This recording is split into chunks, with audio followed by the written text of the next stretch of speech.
Selamat pagi dan salam sejahtera untuk kita sekalian. Pada kesempatan kali ini saya akan kembali mereview buku ke-16 dari mata kuliah kajian seminar masalah-masalah sosial. Sebelum itu, saya memperkenalkan identitas saya. Nama lengkap saya Yohanes Leonardus Lalu, NIM 16230300010 dari kelas A regular sore semester 9. Oke, langsung saja pada buku yang ke-16 ini dengan judul buku Memahami Ras dan Hubungan Etnis.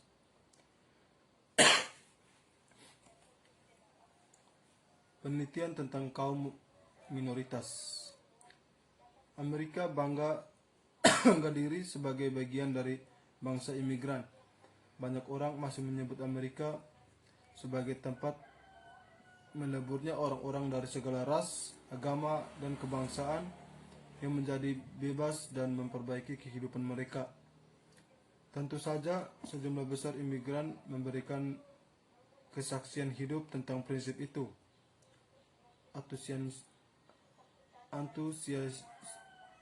Antusiasme masyarakat terhadap negeri mereka sebagai anak angkat nyata dalam wawancara lisan yang tak terhitung banyaknya di Pulau Ellis dan tempat-tempat lainnya.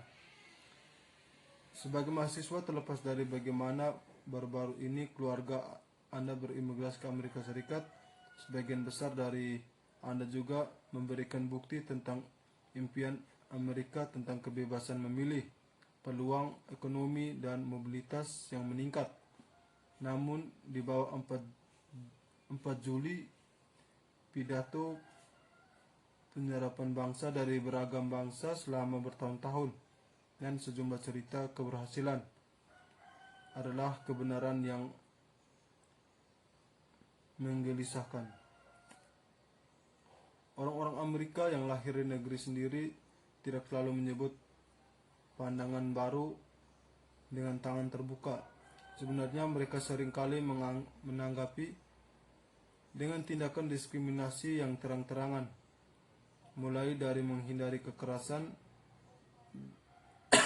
dan pembunuhan, perilaku dominan kelompok pribumi kulit hitam dan penduduk asli Amerika menggambarkan kegigihan penaklukan dan ketidaksetaraan yang berurat berakar. Dewasa ini, masalah-masalah serius masih ada dalam sikap terhadap dan perilaku terhadap penduduk asli Amerika dalam keraguan-raguan.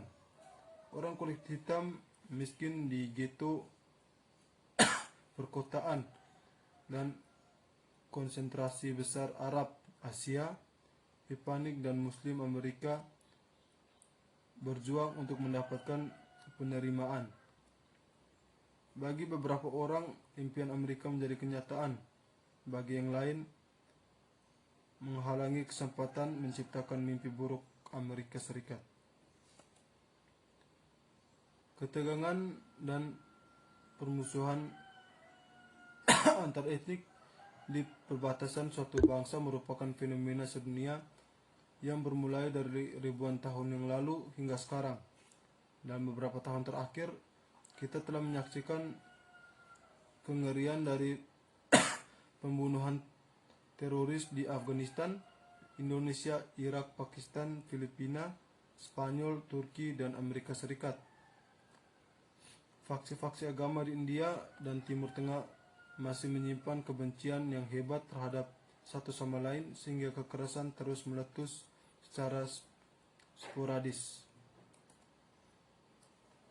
Satu dekade yang lalu, lebih dari 5,4 juta orang tewas dalam konflik bersenjata di Republik Demokratia Kongo dan lebih dari 300.000 orang tewas di Darfur, sebuah kawasan yang luas di Sudan bagian barat. Pada tahun 1990-an, orang Kristen Ortodoks Serbia diperkirakan membunuh sekitar 60.000 Muslim Bosnia atas nama pembersihan etnis. Dan orang Serbia membunuh ribuan orang Albania etnis Kosovo yang memicu aksi militer oleh NATO.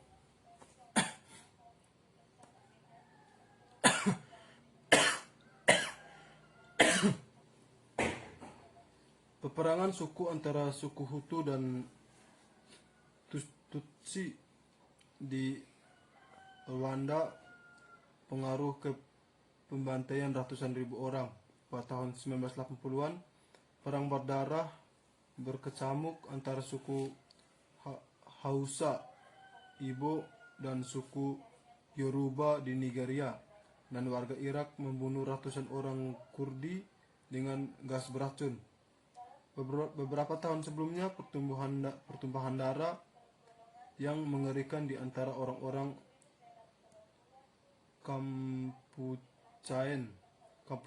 Kamboja, orang Cina, orang Laos, dan orang Vietnam membuat dunia ini ngeri. Di tempat lain, kaum minoritas lain seperti warga India Barat dan Inggris, penduduk Aljazair dan Prancis, Turki di Jerman, Roma atau Gypsy di Republik Ceko, dan warga Palestina di Israel menghadapi prasangka, diskriminasi, dan serangan fisik.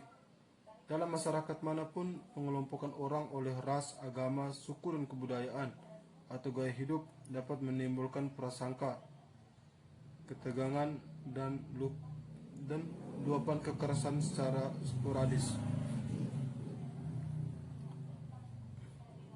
Para kampus perguruan tinggi yang merupakan mikrokosmos dari masyarakat yang lebih besar, hubungan antar kelompok untungnya dapat memberikan seperti apapun yang baru saja dijelaskan, tetapi kadang-kadang agak tegang dan kadang-kadang lebih buruk.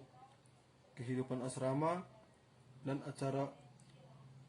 acara sosial mungkin dirusak oleh tingkah ketidaknyamanan dengan tidak seperti teman sekamar, atau oleh argumen, keluhan, perkelahian, dan vandalisme, dan kasus-kasus pelecehan lisan yang meletus akibat interaksi antar budaya atau antar ras yang menegang.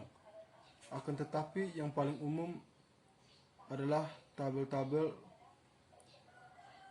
kafetaria terpisah atau pengelompokan kelompok-kelompok minoritas tertentu di daerah kampus yang lain, yang menggambarkan aksiologis seperti suka dengan suka. Situasi yang tampaknya tidak berbahaya ini bagaimanapun adalah indikator komunitas perguruan tinggi yang kurang kompak, di mana penghindaran dan terbatasnya interaksi sosial dapat menyebabkan isolasi sosial dan mengurangi penerimaan yang berbeda dengan yang lain sebagai sastra. Orang-orang dari kelompok yang dominan biasanya membebaskan diri mereka dari kesalahan atas rendahnya status atau masalah kelompok minoritas. Sebaliknya, menganggap hal ini sebagai kelemahan dan kelompok itu sendiri, misalnya lambat dalam mempelajari bahasa utama atau kurangnya etos kerja.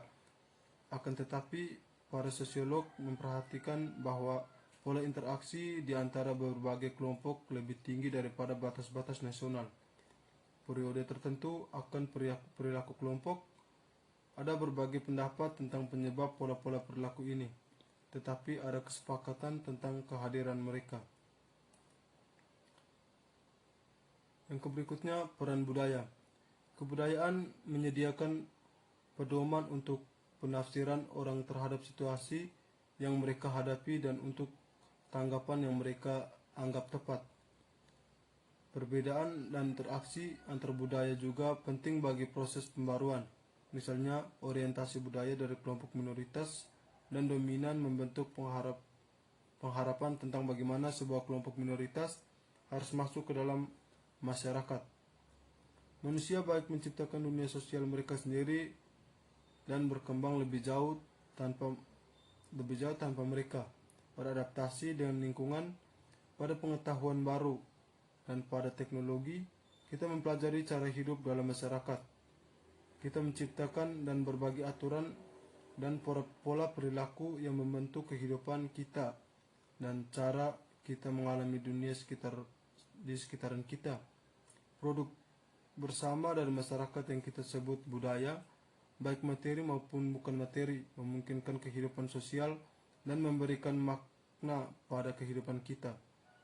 Budaya material terdiri dari semua benda fisik yang diciptakan oleh anggota masyarakat dan makna yang melekat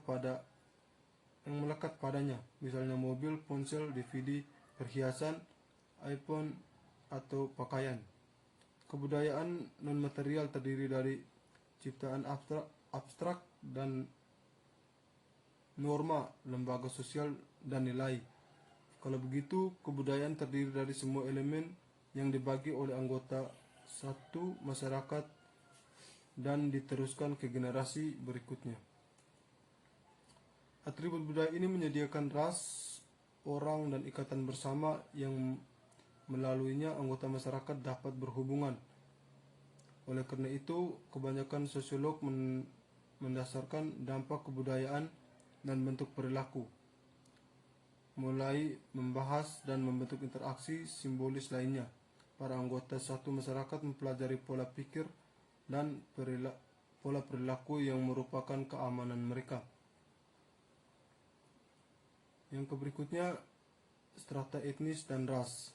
Hubungan antara kelompok yang dominan dan minoritas banyak dipengaruhi oleh kondisi struktural seperti perbedaan budaya, struktur sosial, pola perilaku yang terorganisasi di antara komponen dasar sistem sosial, pembangunan, hubungan sosial, dan relatif dapat diprediksi di antara berbagai bangsa dalam masyarakat. Strata sosial adalah klarifikasi hierarki dari anggota masyarakat berdasarkan pendistribusian sumber daya, kekuasaan, dan gengsi yang tidak merata. Kata sumber merujuk pada faktor-faktor seperti pendapatan, properti, dan kapasitas peminjaman. Power adalah kemampuan untuk mempengaruhi atau mengendalikan orang lain. Prestige berkaitan dengan status, baik status berdasarkan usia, jenis kelamin, ras, atau latar belakang keluarga, atau dicapai berdasarkan prestasi individu. Oke, jadi baik, sekian hasil video review buku ke-16 dari mata kuliah kajian seminar masalah-masalah sosial. Semoga video ini dapat bermanfaat. Sekian dan terima kasih.